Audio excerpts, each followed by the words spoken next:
वन्दितु सर्वसिद्धे धुवममलमणो वामं गदिं पत्ते वोच्छामि समय पाहुड मिणमो सुद केवली भणिदम। पंच परमेष्ठी भगवान की जय हो। समयसार जी महान ग्रंथादिराज को हम समझ रहे हैं। आचार्य भगवान कुंद कुंद स्वामी के द्वारा रचित यह महान ग्रंथ जो अध्यात्म शास्त्र है, मोक्षाधिकार का वर्णन चल रहा है। किस प्रकार जीव और बंध इन दोनों में भेद करके पिछली ज्ञानशाला की कक्षा में हमने समझा था। प्रज्ञा रूपी छेनी के द्वारा, अपनी बुद्धि के द्वारा तद्रूप आचरण करके शुद्धोपयोग में लीन होकर के जीव और बंध दोनों को अलग अलग किया जा सकता है, और जैसे ही वो अलग अलग होंगे शुद्ध जीव स्वरूप की वहाँ पर प्राप्ति होगी।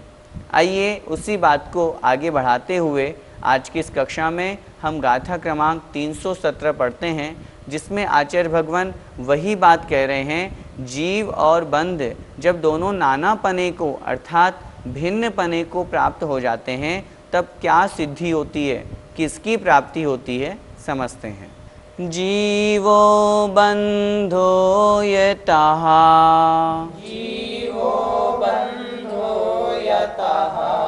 छिज्जन्ति सलक्षणे हिणीयेहि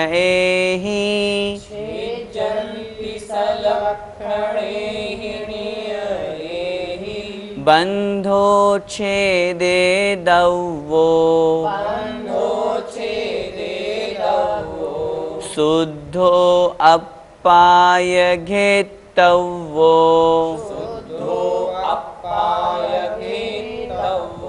बोलिए, जीवो बंधो यतः छिज्जन्ति सलक्षणे हिणीयेहि बंधो छेदे दवो शुद्धो अप्पाय घेत्तवो। जीवो बंधो यतः छिज्जन्ति सलक्षणे हिणीयेहि बंधो छेदे दवो शुद्धो अप्पाय घेत्तवो। आइए गाथा का अर्थ समझते हैं। जीवो बंधो यतः, जीवो अर्थात जीव, बंधो बंध यह मतलब और, तहा मतलब तथा, तथा जीव और बंध छिज्जन्ति अलग अलग किए जाते हैं अर्थात पृथक किए जाते हैं। सलक्षणे ही इणीयेहि, सलक्षणे ही लक्षणों के द्वारा, णीय ही अर्थात निज अपने, अपने अपने निश्चित लक्षणों के द्वारा जीव और बंध अलग अलग किए जाते हैं। क्या मतलब? पिछली गाथा में भी हमने समझा था किस प्रकार आत्म स्वरूप को प्राप्त करके वह दोनों के लक्षणों को समझता है। जीव का क्या लक्षण है, जीव का क्या स्वरूप है, बंध किसे कहते हैं, बंध का क्या लक्षण है, क्या दोनों एक हैं या दोनों अलग अलग हैं। दोनों एक है तो दोनों एक होकर के क्या संसार बनाते हैं। यदि हम मोक्ष की बात कर रहे हैं, मोक्ष अधिकार पढ़ रहे हैं, तो जब तक दोनों अलग अलग नहीं होंगे तब तक संसार नष्ट कैसे होगा, मोक्ष की प्राप्ति कैसे होगी। इसलिए आचार्य भगवान कह रहे हैं सलक्षणे हिणीयेहि, अपने अपने जो निश्चित लक्षण हैं ऐसे उन लक्षणों के द्वारा जीव और बंध इन दोनों को वह आत्मा अलग अलग करता है।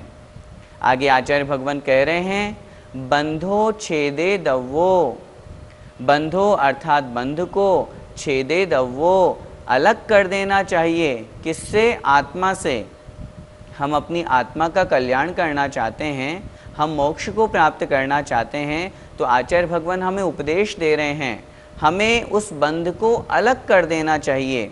कैसे? जैसे ऊपर की दो पंक्तियों में कहा, पहले तो दोनों के अपने अपने लक्षण को जानो, लक्षण को जानने के पश्चात ये निश्चित करो मेरा स्वरूप क्या है, यदि मैं बंध को भी अपना मानूंगा, बंध और आत्मा को दोनों को मान करके मिला करके संसार ही बढ़ेगा। दोनों के लक्षण को, स्वरूप को समझ करके फिर बंध को अलग कर देना चाहिए। और फिर शुद्धो अपाय घेतव्यो, शुद्धो अपा, शुद्ध आत्मा को, यह मतलब और घेतव्यो, ग्रहण करना चाहिए। जब बंध अलग हो जाएगा तो निश्चित रूप से शुद्ध आत्म स्वरूप प्रकट हो जाएगा। और आचार्य भगवान हमें यही उपदेश दे रहे हैं और शिक्षा दे रहे हैं। पिछली गाथा में जैसा कि बताया गया था, बंध और जीव को हमें पृथक पृथक करके नाना रूप कर देना चाहिए। नाना रूप मतलब अलग रूप, भेद रूप कर देना चाहिए। दोनों को अलग अलग कर देना चाहिए। फिर शिष्य ने प्रश्न किया, अलग अलग कर देने से क्या लाभ होगा, किसकी सिद्धि होगी? तो आचार्य भगवान इस गाथा में कह रहे हैं, आत्म स्वरूप की प्राप्ति होगी। आत्म स्वरूप को ही प्राप्त करने के लिए हम हमेशा प्रयास करते रहते हैं।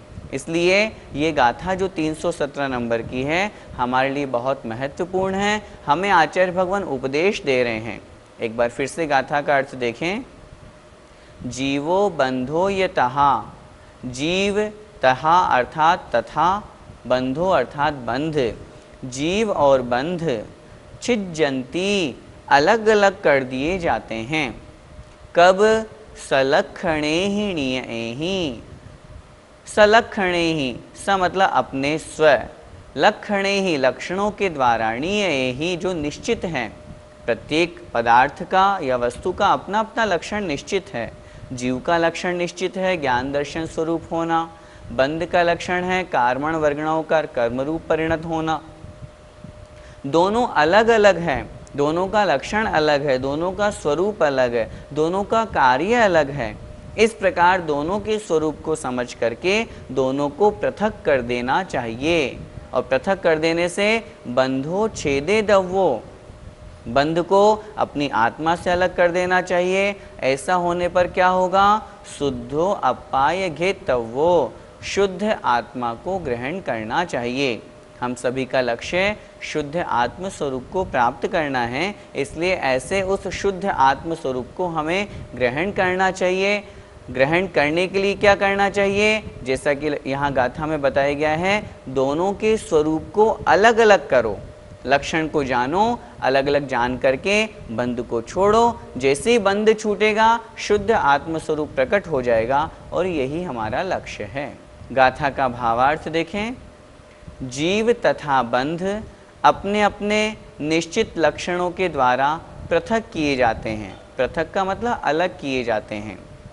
वहाँ बंध को तो आत्मा से पृथक कर देना चाहिए और शुद्ध आत्मा को ग्रहण कर लेना चाहिए। कहने का तात्पर्य है, आत्मा के द्वारा ही जीव और बंध को अलग अलग किया जाता है। जब दोनों को अलग अलग कर रहे हैं, ऐसी स्थिति में बंध को तो पूर्ण रूप से अलग कर दो। जब दोनों में भेद कर दिया, भेद करने के बाद में बंध को तो हमने छोड़ दिया और आत्म स्वरूप को ग्रहण कर लिया। वास्तविकता में यही तत्व का सार है जो हमें ग्रहण करना है। आइए पद्यानुवाद देखते हैं।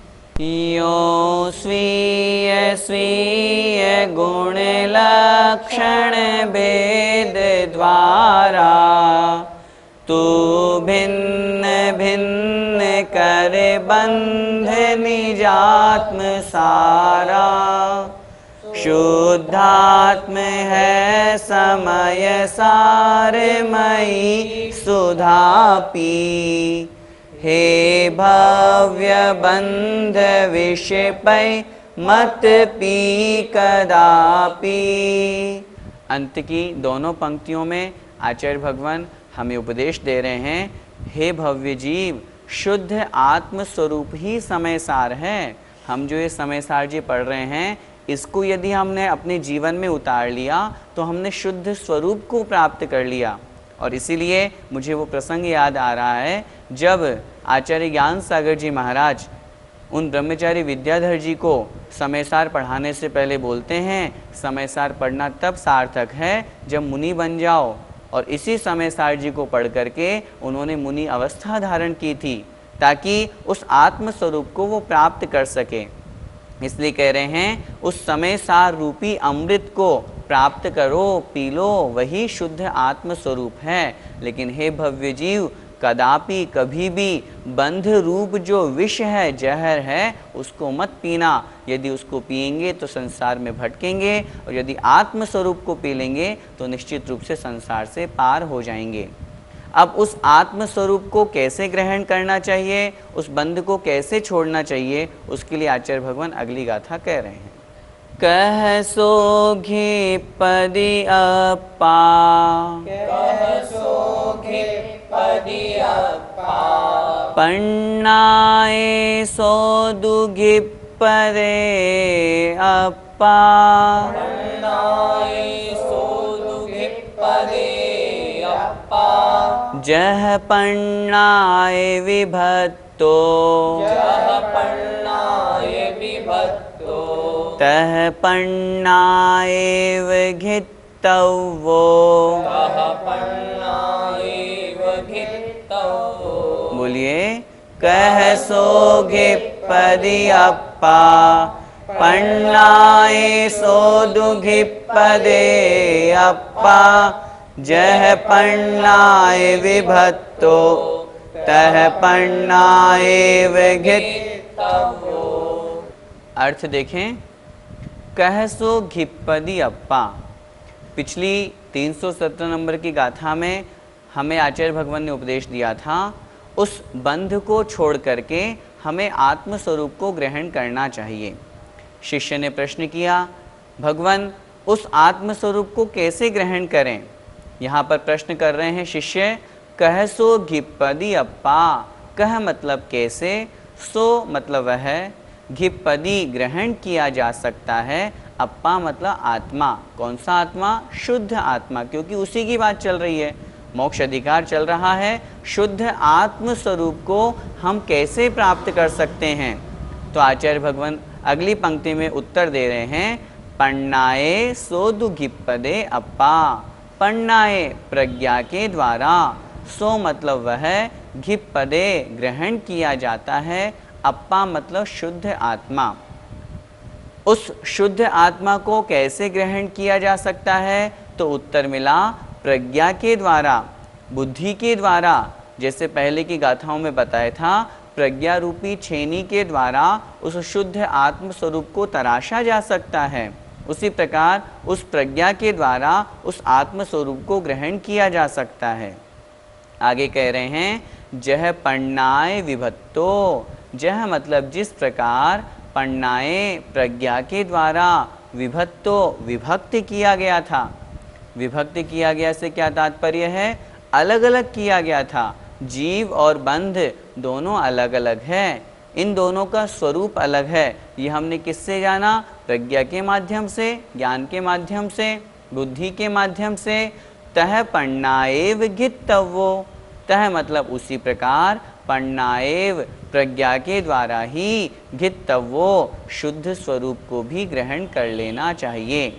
जैसे प्रज्ञा के द्वारा दोनों का भेद करके बंध का त्याग किया था, उसी प्रकार से उसी प्रज्ञा के द्वारा दोनों के स्वरूप को समझ करके आत्म स्वरूप को ग्रहण कर लेना चाहिए। एक बार फिर से गाथा का अर्थ देखें। यहाँ पर बात चल रही है जो पिछली गाथा में आचार्य भगवान ने हमें उपदेश दिया था कि हमें अपने आत्म स्वरूप को ग्रहण करना चाहिए।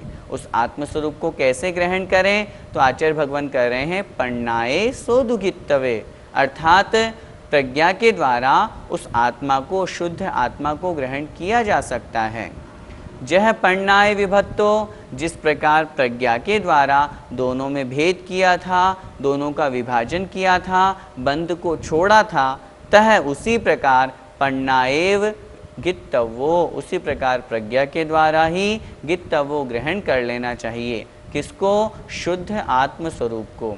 इसलिए हमें अपने अंदर उस प्रज्ञा को जागृत करने की आवश्यकता है, जिससे हम अपने आत्म स्वरूप को ग्रहण कर सकें। गाथा का भावार्थ देखें, वह शुद्ध आत्मा कैसे ग्रहण किया जा सकता है? उत्तर मिला, वह शुद्ध आत्मा प्रज्ञा के द्वारा ग्रहण किया जा सकता है। जैसे पहले प्रज्ञा के द्वारा विभक्त किया गया था, उसी प्रकार प्रज्ञा के द्वारा ही ग्रहण करना चाहिए। वहाँ विभाजन किया था, जीव अलग बंध अलग, और ये जान करके बंध को छोड़ दिया था। उसी प्रकार उसी प्रज्ञा के द्वारा जीव तत्व को ग्रहण कर लेना चाहिए। भैया जी, प्रज्ञा से यहाँ क्या तात्पर्य है? प्रज्ञा का शाब्दिक अर्थ तो होता है ज्ञान अर्थात जानना, लेकिन उस जानने के साथ में यहाँ आचरण भी ग्रहण करना है। मात्र जानने से हमें मोक्ष की प्राप्ति नहीं हो जाएगी। हमें मोक्षाधिकार की जो प्रारंभ की गाथाएं हैं उन्हें स्मरण करना चाहिए, जहाँ पे आचार्य भगवान ने स्पष्ट कहा था कि मात्र जानने से मुक्ति नहीं होती है, उस ज्ञान के द्वारा आचरण में भी लाना है। यदि हम आचरण में नहीं लाएंगे तो वो ज्ञान कोरा भार है। और यहाँ पर उस प्रज्ञा से तात्पर्य ज्ञान, वैसा ज्ञान जो आचरण में है, जो शुद्ध स्वसंवेदन रूप में है, आत्मस्वरूप रूप है, वीतराग अवस्था रूप है, शुद्धोपयोग रूप है।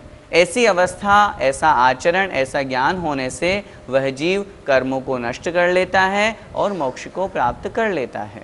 पद्यानुवाद देखें। कैसा निजातम मिले यदि भावना हो, विज्ञान की सतत सादर साधना हो। जाता किया पृथक बंधन से निजात्मा, विज्ञान से ही मिलता बनता महात्मा। पूरे पद्यानुवाद में एक महत्वपूर्ण शब्द है विज्ञान। विज्ञान से यहाँ तात्पर्य विशिष्ट ज्ञान, ऐसा विशिष्ट ज्ञान जो आत्मस्वरूप है। सामान्य ज्ञान से, सम्यक ज्ञान से विशिष्ट ज्ञान जो आत्मस्वरूप में लीनता है, उस लीनता के द्वारा ही यह जीव महान आत्मस्वरूप को प्राप्त करता है। उसी के द्वारा ये बंधन से दूर होता है और आत्मस्वरूप की ओर आगे बढ़ता है। हम सब भी उस विज्ञान को प्राप्त करके आत्मस्वरूप को प्राप्त करें। इसी मंगलमय भावना के साथ जय जिनेंद्र।